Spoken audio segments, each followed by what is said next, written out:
Let's set up.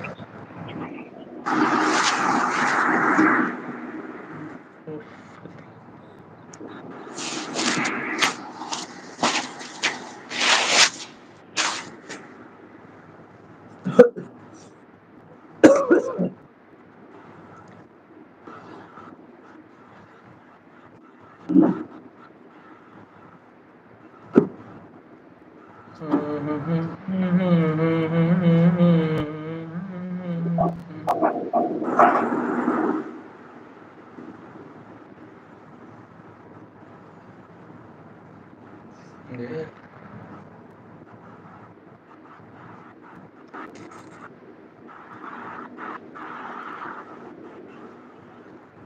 क्या रहेगा आज हम लोग का मामला?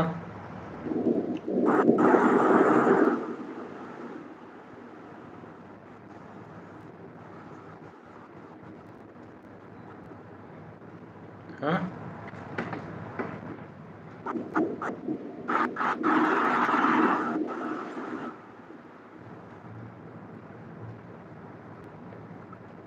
Page number.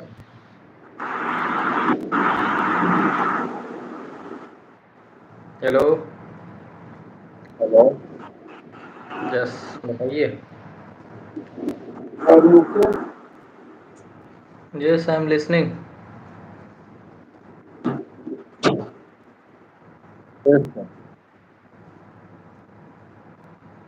Disaster management in India कर रहे थे शायद हम लोग। yes, have you seen that thumbnail I have सब कुछ लगाया, दूसरा फोन में देख सकते हो थोड़ा सा कि कैसा क्या आया है। हमने लगा दिया अब क्या? thumbnail भी लगा दिया हूँ और क्या बोलता है वो भी दे दिया हूँ, ठीक है ना। अच्छा, टाइटल नेम भी दे दिया हूँ अभी मैं। अभी मैं देखता हूँ दूसरे फ़ोन से।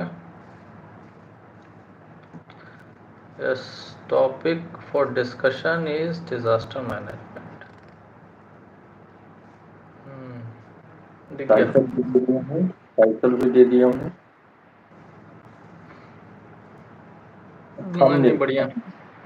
थंबनेल भी दे दिया हूँ। हम्म।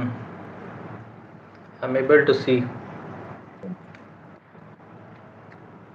थंबनेल भी पूरा एकदम पेज और ये सब चिपका के लिख दिए हैं ना, बोल्ड लेटर से। हाँ, यस।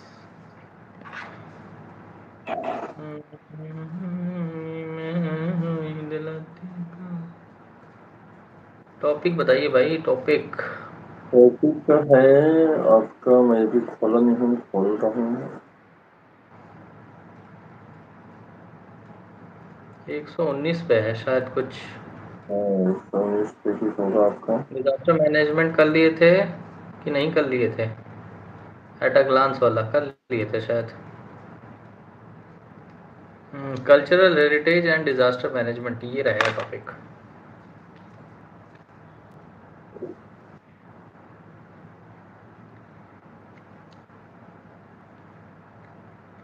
व्हाट डू यू से? डिजास्टर मैनेजमेंट में लगता है कुछ किए थे, मैं cultural heritage and disaster management नहीं किए ना, यही करना है। ना ना ना, ये हाँ, disaster management in India at a glance we have done. Now next topic, start now you. okay. So uh, today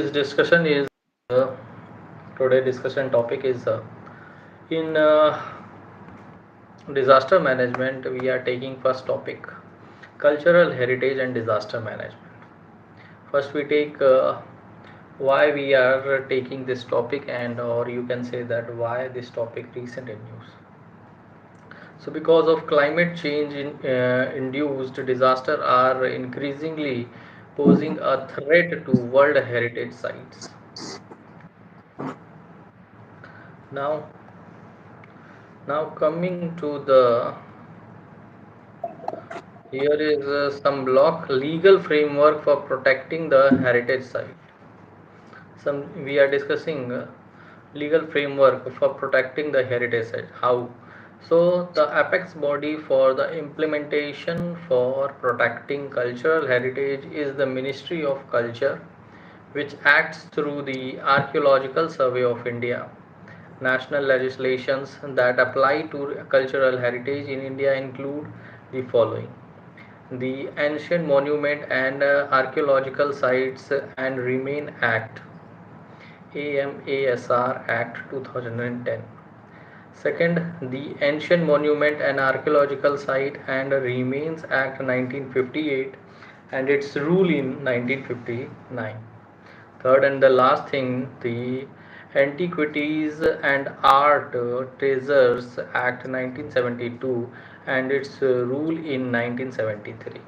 So in this way I'll cover it, legal framework for protecting the heritage site, as well as why cultural heritage and disaster management recent news from my side. Over to you. We are going to discuss and understand the topic. A name is the cultural heritage and disaster management. And in this topic, culture, heritage, and disaster management, first and foremost question is why the culture, heritage, and disaster management is in news. It is in news because climate change-induced disasters are increasingly posing a threat to the world's heritage site. Is the reason behind it is in news. Second question from this Yes. topic we have discussed and understand is about what are the legal framework for protecting the heritage site is the here telling that answer is the apex body for the implementation for protecting culture heritage is the Ministry of Culture, which acts through the Archaeological Survey of India. National legislation that apply to cultural heritage in India include the following. First, telling that the Ancient Monument and Archaeological Site and Remain Act 2010. Second point, telling that the Ancient Monuments and Archaeological Site Remain Act 1958 and its rule in 1958. Sorry. Ancient Monuments and Archaeological Site Remains Act 1958 and its rule in 1959. Last but not the least point is Antiquity and Art Treasure Act 1972 and its rule in 1973 is Hmm. all about from my side why the culture, heritage, and disaster management is in news, and what are the legal framework associated for the protecting the heritage site in India from my side. Okay, now coming to the next part of this topic. When we are talking about disaster management, we must know about Sendai framework. So we are now taking a Sendai framework for disaster risk reduction in 2015 to 2030. So, Sendai framework adopted at the third United Nations World Conference on Disaster Risk Reduction in Sendai, Japan, which is situated in Japan, Sendai, and in 2015. Now, second point, it outlines means Sendai framework outlines seven clear targets and four priorities for action to prevent new and reduce existing disaster risk. Coming to the third point here, we are understanding a disaster risk. So, regarding of the Sendai framework, we are understanding disaster. What kind of events comes under the disaster risk? So, first it is strengthening disaster risk governance to manage disaster risk. Okay. Second, investing in disaster reduction for resilience and enhancing disaster preparedness for effective respond and to build back better in recovery, rehabilitation and reconstruction. Now coming to the Sendai framework outlines seven global targets to be achieved by 2030. So here is the first is we have to reduce global disaster mortality. Second, we would reduce the number of affected people globally. Third, we would reduce direct economic loss in relationship to GDP. Fourth, we would want to reduce disaster damage to critical infrastructure and disruption of basic services. Next, we want to increase the number of countries with national and local disaster risk reduction strategies. Next, the sixth one is the we want to substantially enhance international cooperation to developing countries. Last but not the least point in the Sendai framework, subs-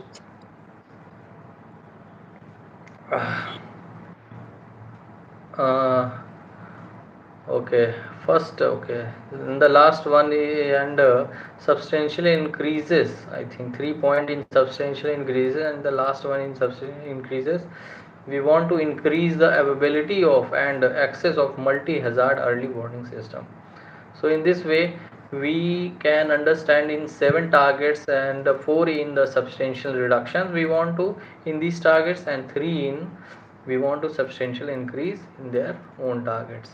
So these in this way I'll cover the Sendai framework as well as which is for the disaster risk reduction 2015 to 2013 timeline period of time. So fine. So that's all from my side. Over to you. Yes, we are discussing the disaster management, and without discussing the Sendai framework for disaster risk reduction is become meaningless to discussing the disaster management. So here we go try to also discuss the Sendai framework. What are the Sendai framework for disaster reduction, risk reduction 2015 to 2013?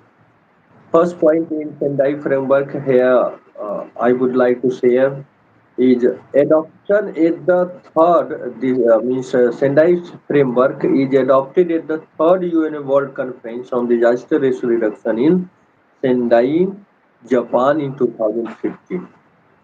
Second, telling that Sendai framework outlines seven clear target and four priority for action to the prevent new and reduce existing disaster risk. Understanding disaster risk for this here is given a strengthening disaster risk governance to manage disaster risk is the first and foremost point. Next, telling that investing in disaster reduction for the resilience, and last but not the least point telling that enhancing disaster preparedness for effective response and to build back better in recovery, rehabilitation, and reconstruction.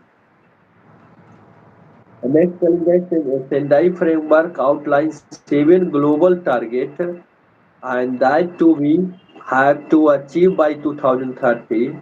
And there is a substantial reduction in this seven target, and some there is a substantial increase in the these seven global target.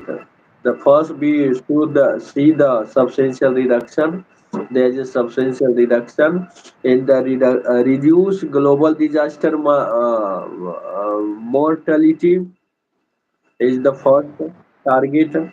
Second, reduce the number of affected people globally is the second target. Reduce direct economic loss in relation to the GDP is the third target, and fourth target of Sendai framework is reduce disaster management to critical infrastructure and reduce disruption on a basic service. And fifth one is this substantial increase. Now we are going to discuss the substantial increase, telling the increase in number of country with the national and local disaster risk reduction strategy.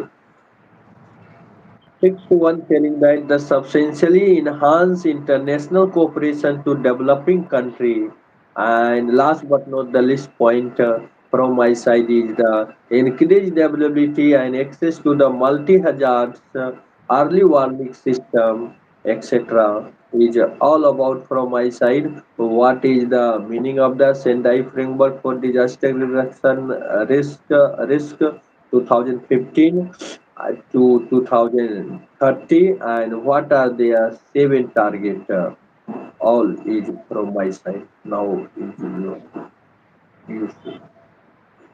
Okay, now coming to the next and the key thing in this topic, we have to address what are the key issues in disaster management at the cultural heritage sites in India.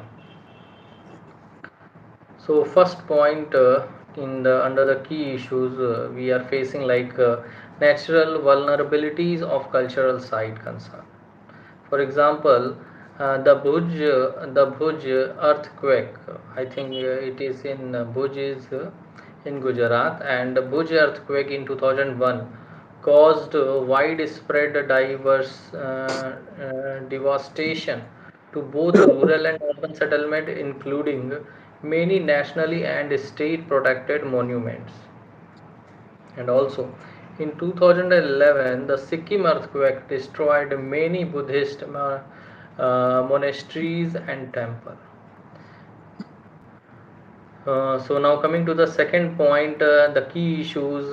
First issues we are understanding that the natural vulnerability to the cultural sites, because any earthquake, flood, they can enough potential to harm the our cultural monuments. Like in Sikkim, we can understand Buddhist monasteries are destroyed in somewhere very. Bhuj earthquake is a very high intensity earthquake in the recent past. In 2002, in 2001, we are seeing both. I think urban areas and the rural areas both are much affected in those in this earthquake. Now coming to the second issues we are facing issues for the disaster like inadequate risk assessment due to the lack of continuity, hazard mapping, and identifying vulnerability. Means we have inadequate risk assessment. We are not assessment in the continuously or in the time periodly. So, third issues we are facing because of poor risk mitigations due to the poor management, neglect, and the lack of awareness. This is the third you can say that we are facing issues. Fourth, we are facing issue because of difficulties in implementing emergency preparedness and response procedures in cultural heritage sites without significantly impacting the values of the heritage sites. Now coming to the last issues we are facing when we are talking about disaster risk in cultural heritage concern. So we are facing issues post disaster recovery and rehabilitations poses a threat to the heritage value and aesthetics. So in this way we can understand how these issues in disaster management at the cultural heritage sites India we are facing. So that's all from my side. Over to you.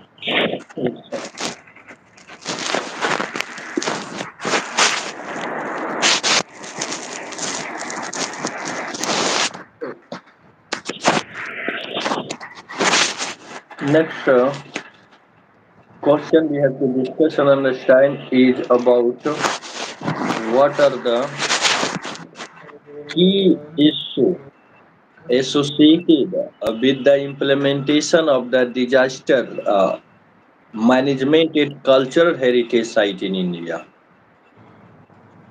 The first and foremost issue is natural vulnerability of the cultural site.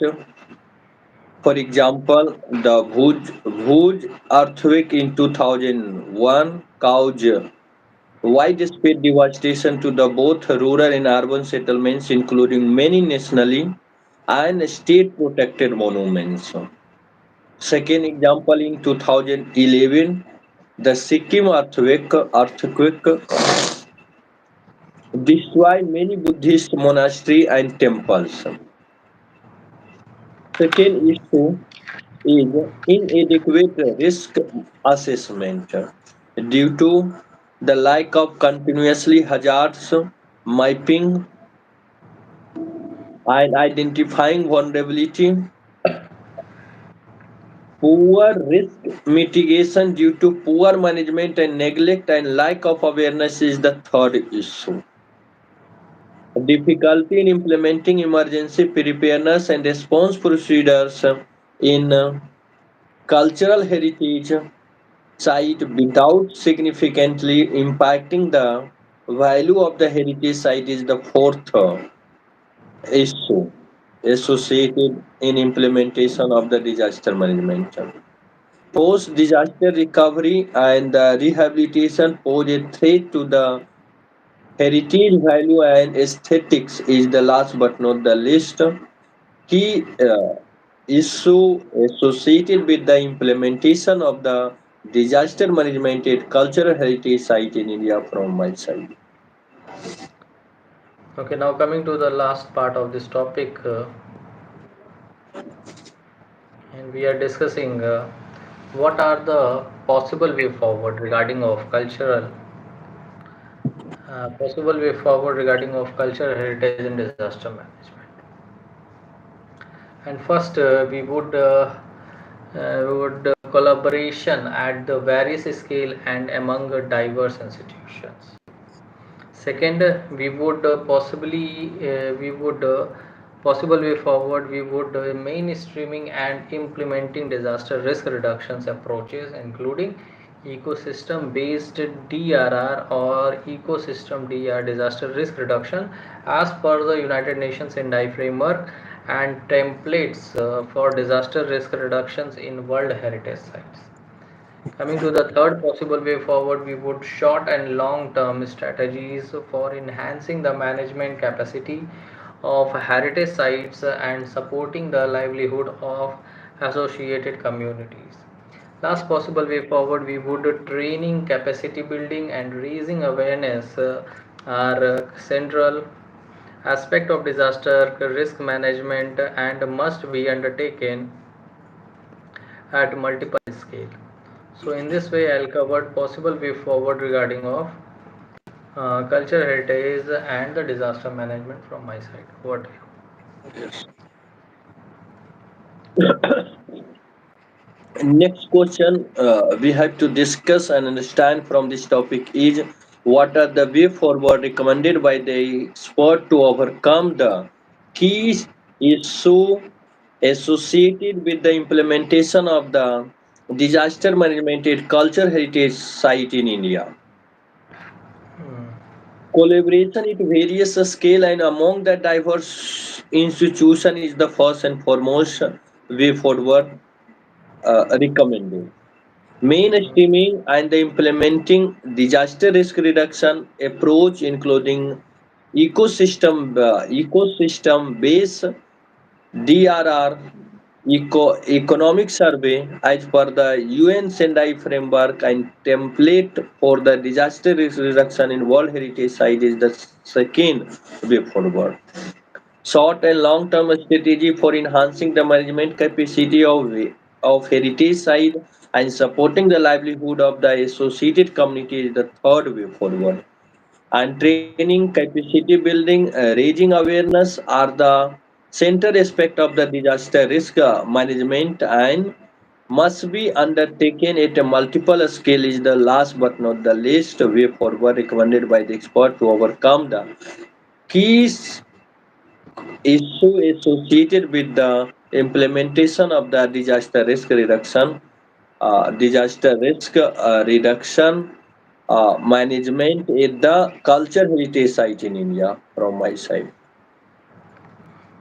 Okay, now coming to the next topic for today's session. Yes. In disaster management, we are now taking a second topic. So, topic name is disaster resilient infrastructure.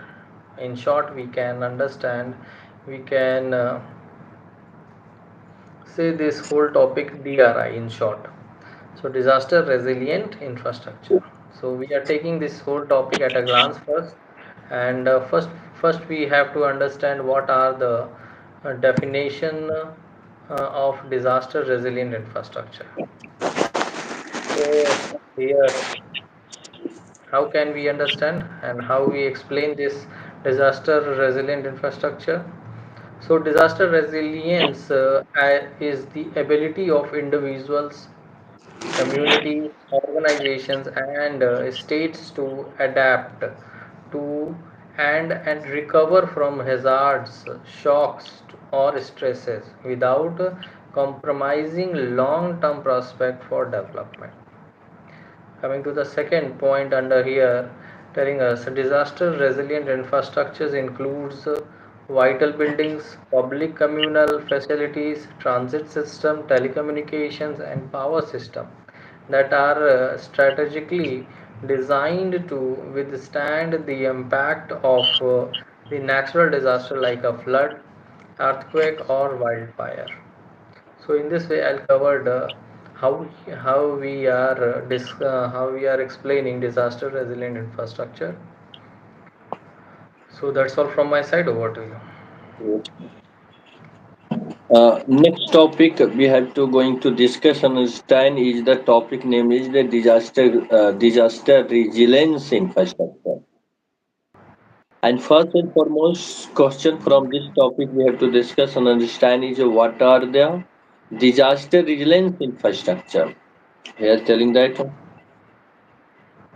disaster resilience is the ability of individual, community, organization, and state to adapt to and recover from hazardous shock and stress with the compromising long-term prospect for the development. Second point about the disaster resilience infrastructure telling that disaster resilience infrastructure include vital building, public communal facility, transit system, telecommunication, and power system that are strategically designed to withstand the impact of a natural disaster like a flood, earthquake, and wildfire, etc. Is all about from my side what is the meaning of disaster resilience infrastructure. Okay, now coming to the next part of this topic in disaster resilient infrastructure, we are understanding now what are the significance of disaster resilient infrastructure. So first, we can understand first significance. We could bring down the economic cost of rebuilding the whole infrastructure after natural disaster. Second significance of the disaster resilient infrastructure is we have to assist in achieving targets pertaining to a reduction in mortality due to disaster. Third significance of DRI is it is help in non-disruption of energy, transportation, and telecommunication of an effective post-disaster response. And now coming to the last but not the least significance of the disaster resilient infrastructure is we have to frequency and severity of disaster event have been increasing, which makes it disaster resilient infrastructure inevitable. Example, Turkey earthquake. So in this way we can easily to understand what significance of the disaster resilient infrastructure in our society. So that's all from my side. Over to you. Yes. Next question we have to discuss and understand is what are the significances associated with the implementation of the disaster resilience infrastructure. The disaster resilience infrastructure could bring down the economic cost of rebuilding the whole infrastructure after nature disaster is the first and foremost significance associated with this. Uh, Disaster resilience infrastructure assists in achieving the target pertaining to a reduction in mortality due to the disaster is the second significance. Resilience infrastructure also help in non-disruption of energy, transportation, and telecommunication for an effective post-disaster response is the third significance. Uh, Disaster resilience infrastructure can also help in frequency and severity of disaster event have been increasing, which make disaster resilience infrastructure inevitable. For example, Turkey earthquake is all about from my side. What are the significance associated with the adaptation of the disaster resilience infrastructure in India from my side.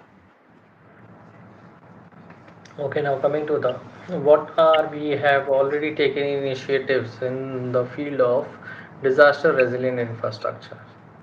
So here is first India has announced the creation of a coalition of disaster resilient infrastructure after the Asian Ministerial Conference on Disaster Risk Reductions. Second initiatives is we have already taken like Sendai framework for disaster risk reduction in 2015 to 2013 period identifies investing in disaster risk reduction for resilience and to build back better in reconstruction as priority. Third initiative is we have to infrastructure resilience accelerator fund was announced in 2023 act as a financial resource and is a key to the success of initiatives. Last but not the least initiative we have all taken like uh, inclusion of coalition of disaster resilient infrastructure or CDRI in working group of G20. So in this these 4 points we have taken under the initiative of the disaster resilient infrastructures concern. So that's all from my side. Over to you. Yes, sir. Next question from this topic we have to discuss and understand is about what are the initiative, scheme and policy taken by the government of India to enhance the disaster resilience infrastructure. India announced the creation of a coalition for disaster resilience infrastructure after the Asian Ministerial Conference on Disaster Risk Reduction is the first and foremost initiative taken. Sendai Framework for Disaster Risk Reduction 2015 and 13 identify investing in the disaster risk reduction for resilience and to build back better in construction and priority is the second initiative taken. Resilience Accelerated Fund was announced in 2023, act as a financial resource and is a key to the success of initiative is the third initiative taken. Inclusion of the CDRI in working group of G20 is the last but not the least initiative taken by the government of India to enhance the disaster resilience infrastructure in India and in the world from my side. Okay, now coming to the next, what are the constraints against the disaster resilient infrastructures? So first constraint we are facing because of unplanned development in India and less attention towards this aspect. Second constraint because we lack of long term plan and institutional mechanism to assess it. Third constraint we are because of universal accepted standard are missing. Last but not the least constraint because of effective global cooperation is not vibrant. So in this way I'll cover constraint what constraint against the disaster resilient infrastructure from my side over to. Yes. Next question from this topic we have to discuss and understand is about what are the constraints associated with the adoption of the uh, disaster resilience infrastructure. Unplanned development in India and less attention toward this aspect is the first and foremost constraint. Lack of long-term plan and institutional mechanism to access it is the second constraint. Universal accepted standards are missing is the third constraint. Effective global cooperation is not vibrant is last but not the least constraint associated with the implementation of the disaster resilience infrastructure in India from my side. Okay, now coming to the last in this topic, possible way forward regarding of disaster resilience structure. So first we should be integral part of policy making on the infrastructure. Second possible way forward we would adopt global standards. Third possible way forward would be we have to review of existing infrastructure on a regular basis. Last but not the least possible way forward we would sensitization of people about these its importance. So in this way I'll cover it possible way forward against the disaster resilient infrastructure from my side over to you. Yes. Next question from this topic we have to discuss and understand is what are the way forward recommended by the expert to overcome the constraint associated with the implementation of the disaster resilience infrastructure in India. The first should be integrated part of the policy making on the infrastructure is the first and foremost before one. Adopting global standard is the second way forward. A review of existing infrastructure on a regular basis is the third way forward.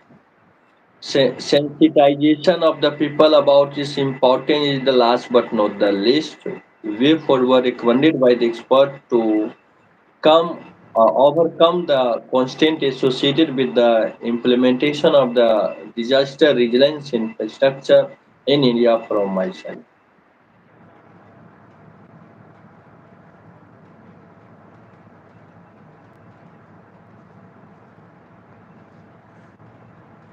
Okay, now coming to the next topic and possibly the last topic for today's session, collision, and the topic is the collision for disaster resilient infrastructure, CDRI. So first we take a why collision for disaster resilient infrastructure recent in news. So because of India signed headquarter agreement with the CDRI Coalition for Disaster Resilient Infrastructure, thereby according the status of an independent and international legal entity to the CDRI or Coalition for Disaster Resilient Infrastructure.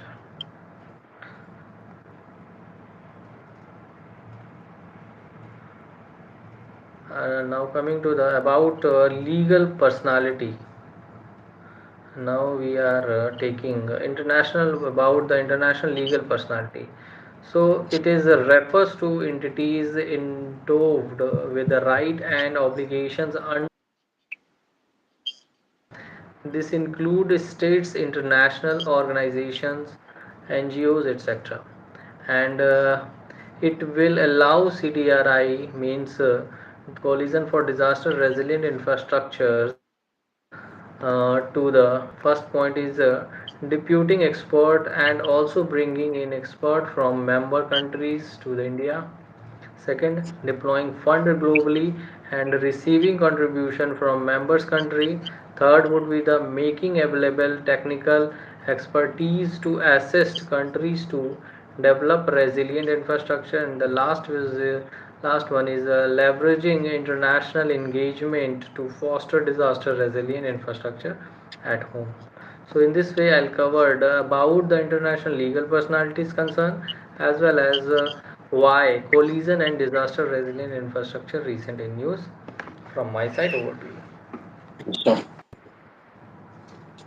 next topic we have to discuss and understand is about the topic name is collision for disaster resilience infrastructure. First and foremost, question from this topic we have to discuss and understand is why the collision for disaster resilience infrastructure is in news. It is in news because India sign headquarter agreement with the Coalition for Disaster Resilience Infrastructure, thereby according to the status of an independent international legal entity to the Coalition for Disaster Resilience Infrastructure is a reason behind the it is in news. Next question from this topic we have to discuss and understand is about what about the international legal personality, telling that international legal personality refer to the title entity endowed with the rights and obligation under the public international law. This include the state, international organization, NGOs, etc. It will allow collision disaster resilience infrastructure to disputing expert and also bringing in expert from the member country to India, deploying funds globally and receiving contribution from the member country, making available technical expertise to assist countries to develop resilience infrastructure, and leveraging international engagement to foster disaster resilience infrastructure at home is all about, from my side, what about the international legal personality and why the disaster resilience infrastructure is in news.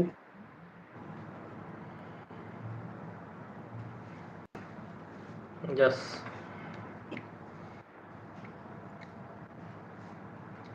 Now coming to the next about the headquarters agreement.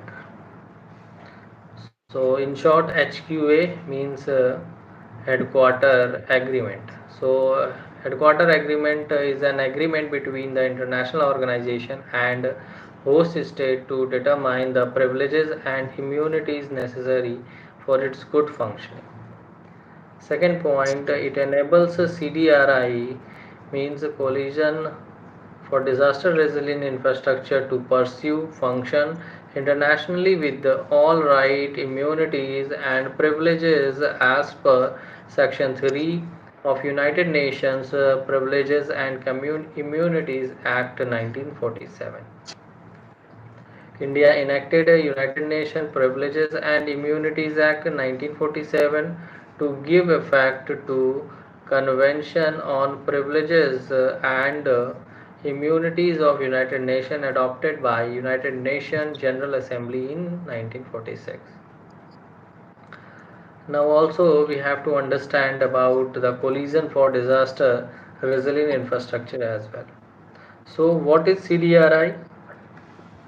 So it is a global partnerships of national government, UN agencies and programs, private sectors and academic and research institutions launched in 2019 by India at United Nations Climate Action Summit in New York. And what are the objective of the CDRI? Means what are the objective of collision of disaster resilient infrastructure? So it objective is to promote resilience of infrastructure system to climate and disaster risk, thereby ensuring sustainable development.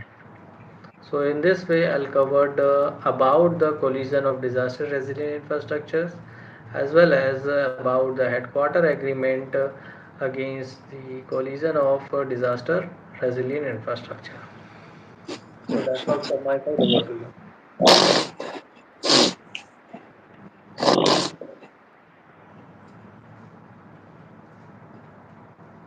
Next question from this topic we are going to discuss and understand is what about the headquarter agreement. The head telling that headquarter agreement, an agreement between international organization and host state to determine the privilege immunity necessary for its good functioning. Second point telling that it also enables the collision disaster resilience infrastructure to pursue function internationally with all rights, immunity, privilege as per Section 3 of the United Nations Privilege and Immunity Act 1947. India enacted UN Privilege and Immunity Act 1947 to give effect to the Convention on Privilege and Immunity of the United Nations to adopt by the UN General Assembly in 1946. The next question we have to discuss and understand is about what about the collision for disaster resilience infrastructure? A coalition for disaster resilience infrastructure is a global partnership of the national government, UN agency, program and private sector and academia and research institution launched in 2019 by India at UN Climate Action Summit in New York, and its objective is include to promote resilience of infrastructure system to climate and disaster risk, thereby ensuring sustainable development. Is all about from my side what about the collision for disaster resilience infrastructure and what about the headquarter agreement from my side. Okay, now coming to the next and the related news is the next news is related which is multi-hazard early warning system, in short MHEWS, or in short target G. You can also associated with the multi-hazard early warning system. So first point we have to understand what are the joint report by United Nations Disaster Risk Reduction and World Meteorological Organization assesses current global status of MHEWS, or multi-hazard early warning system, against target G, and you can also say one of the seven targets of Sendai framework. Sendai framework is a global blueprint for disaster risk reduction and prevention. Target G aims to increase availability of and access to multi-hazard early warning system and disaster risk information and assessment by 2030. Next point telling us early warning system reduce harm to people and damage to assets ahead of impending hazards including storm, tsunamis, etc. Now coming to the four elements of EWS, or early warning system. So first one is a risk knowledge, second one is a technical monitoring and warning services, third one is a communication and dissemination of warning, and the fourth one is the community response capabilities. Now next is the MH multi-hazard early warning system addresses several hazards that may occur alone, simultaneously, or cascadingly. Now coming to the need of EWS. EWS means economical early warning system. So, what are the need of early warning system? So, increasing frequency and intensity of extreme weather events, oblique disaster due to the human-induced climate change and unpredictable weather events. Second, half of the countries globally are not predicted by the multi-hazard early warning system. Third point is telling us 3.6 billion people live in area highly vulnerable to climate change and related disaster. Last point is telling us what are the recommendation to achieve target G. And first recommendation is we have to investing in all element of early warning system, especially in risk knowledge for better planning and capacity building. Next point in the recommendation of to the achieving target G is to we have to investing in enhanced data and better access to technology for stronger monitoring, faster communication, etc. So in this way we can understand what are the multi-hazard early warning system or associated target G concern. From my side over to you. Yes. Next question from this topic we are going to discuss and understand is related news.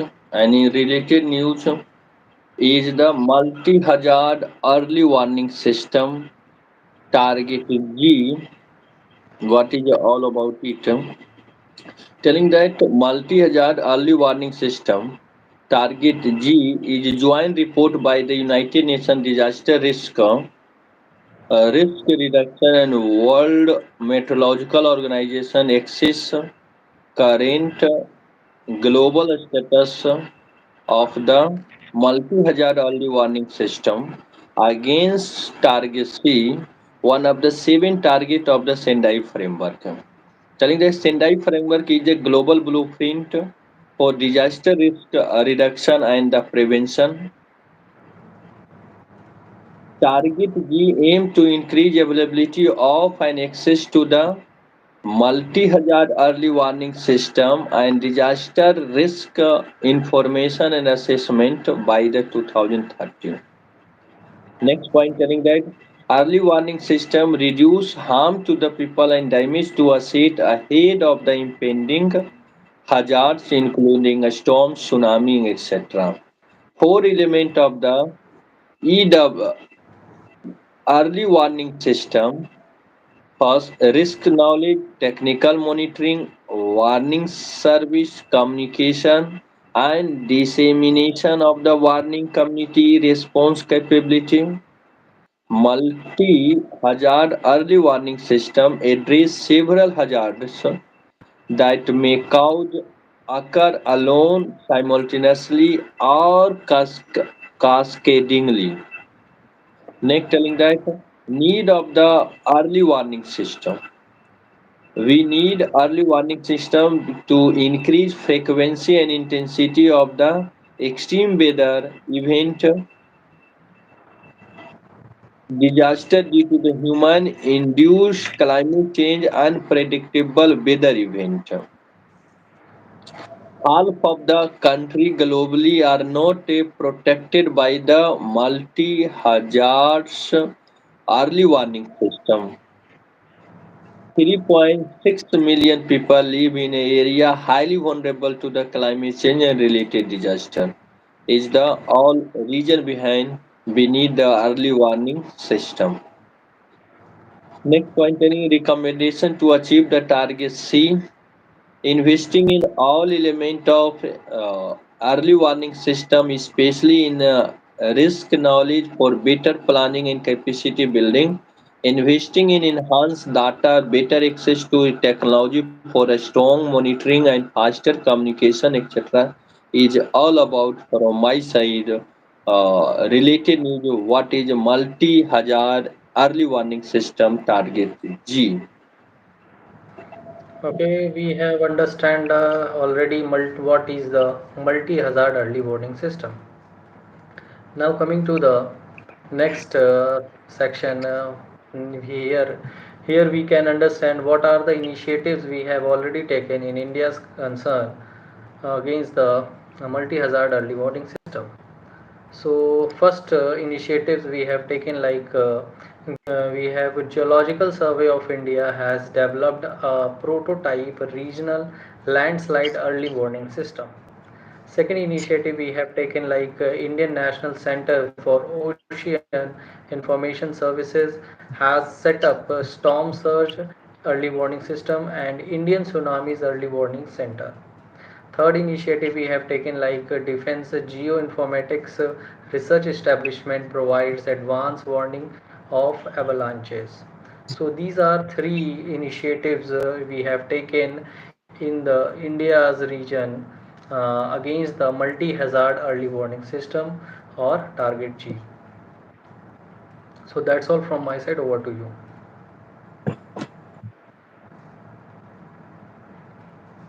Yes.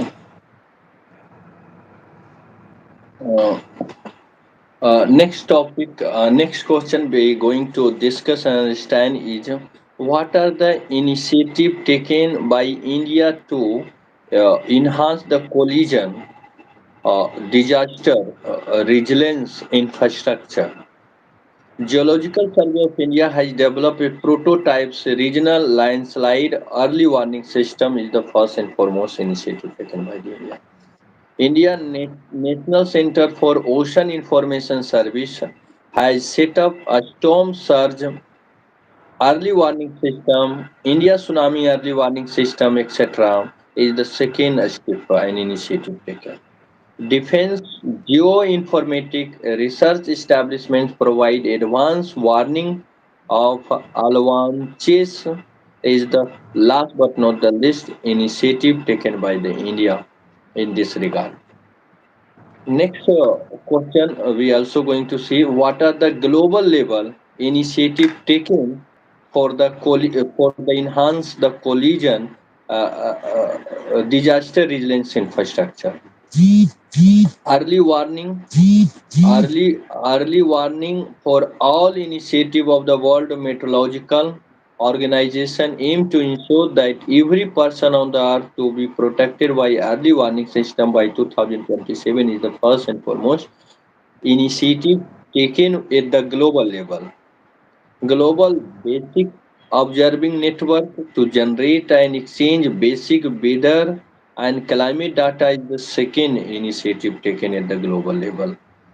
Climate risk and early warning system for people living in the LDC and SIDC, SIDS is the third initiative taken at the global level.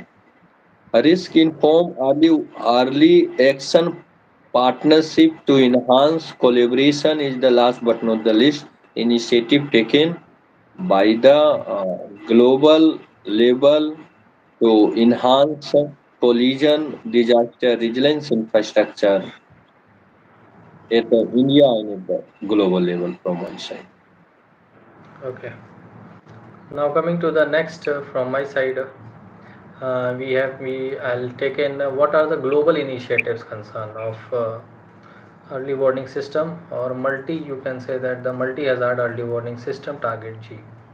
So in globally we can say that first we have taken like early warning for all initiative of World Meteorological Organization WMA aims to ensure that every person of earth to be protected by early warning system by 2027. Second, in globally initiative we have taken like global basic observing network or GBON to generate and exchange basic weather and climate data.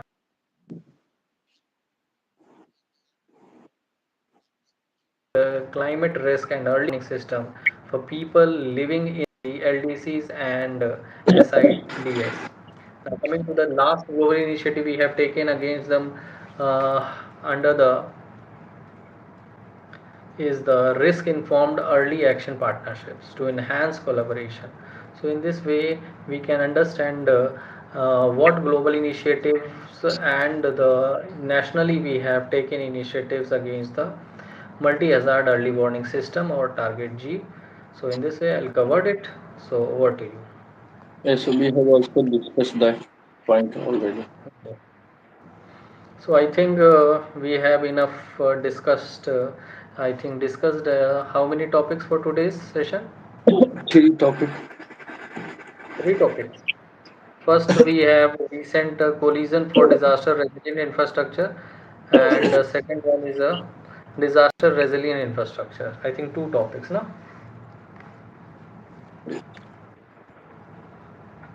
So, how do you feel? You tell me. Is this initiative is good for us or not? It's good, always good. No doubt in this. There is no good in this always good.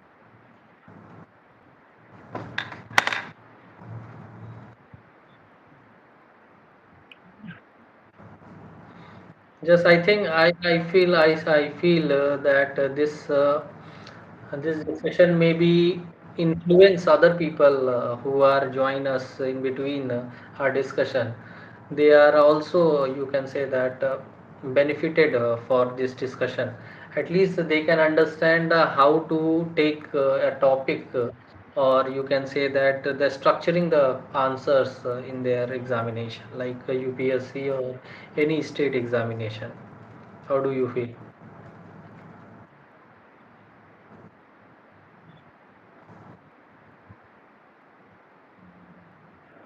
Yes.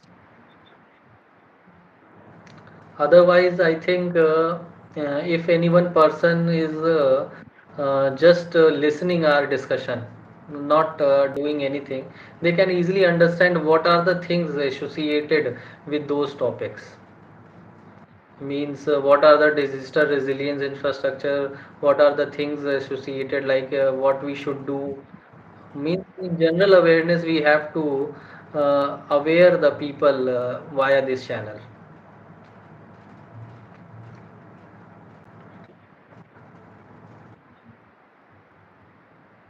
Yes. So I think we have to uh, mention that this discussion uh, is around 9 a.m. to the 9 to 10 is the basic time. If anyone and people who are linked or subscribed to our, they can easy to subscribe to us, and notification bell icon they can उसको दबा के जो है notification उनको मिल जाएगी। और 9 से 10 बजे तक हम लोग का बेसिक टाइम है डिस्कशन का, जो कि हम लोग कर रहे हैं विज़न आईएएस का मेंस मेंस का ये है।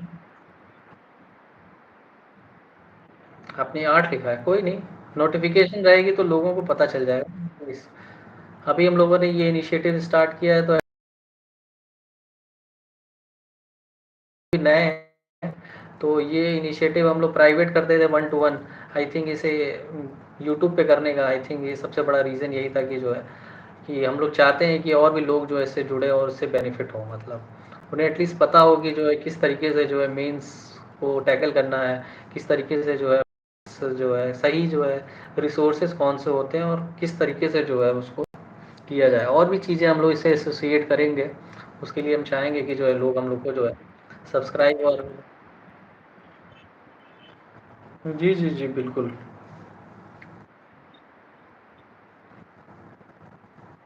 क्या बोल रहे हैं?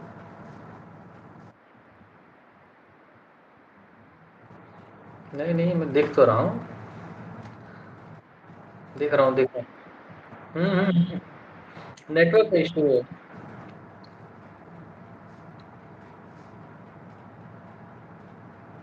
चलिए अच्छा ही है, इसी से हम लोग की यूट्यूब जर्नी भी स्टार्ट होगी। शायद इससे हम लोग को एक दो लोगों से मुलाकात होगी, ताकि हम लोग का सफ़र, क्योंकि हम लोग भी एस्पिरेंट हैं एक तरह से।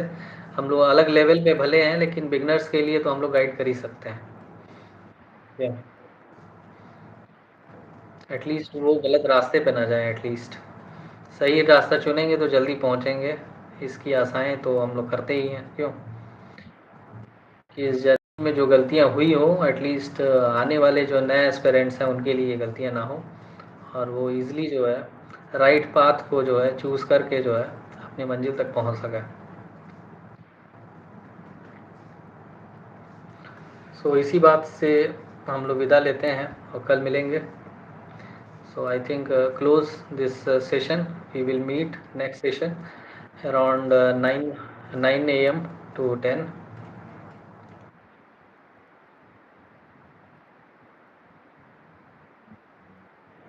हाँ, तो वो थंबनेल तो हमेशा चेंज कर सकते हैं आई थिंक। अभी एक बेसिक टाइम रखते हैं, ऊपर नीचे हो जाएगा। अभी हम लोग कंटिन्यू रखना बहुत इम्पोर्टेंट है ना। स्टार्ट करते ही हैं, है ना। वो अप्रॉक्सीमेट कर दीजिए 8 to 9 के बीच में, नोटिफिकेशन रहेगा तो लोगों को मिल ही जाएगा, है ना। ठीक है। I will try my best कि 8 बजे तक स्टार्ट हो जाए सेशन, लेकिन 8 से 9 बजे तक के बीच में कभी भी स्टार्ट हो सकता है। ठीक है। आप ऐसे कर दीजिए ना, 8 AM ऑनवर्ड्स कर दीजिए। तो लोगों को एटलीस्ट रहेगा कि 8 बजे के बाद कभी भी स्टार्ट हो सकता है, वो नोटिफिकेशन के थ्रू उन लोगों को पता चल जाएगा।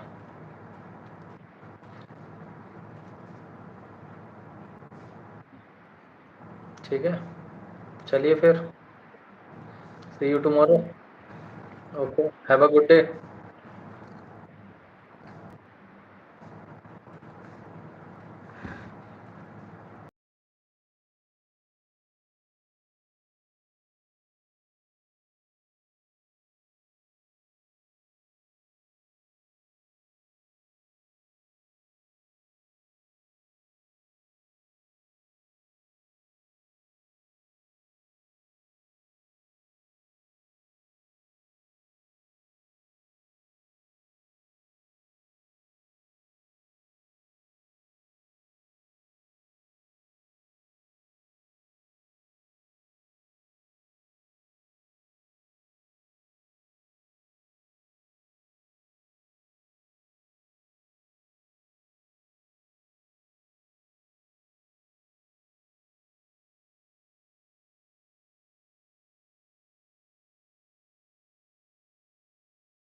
हाँ, कुछ रेस्टोरेंट बोल।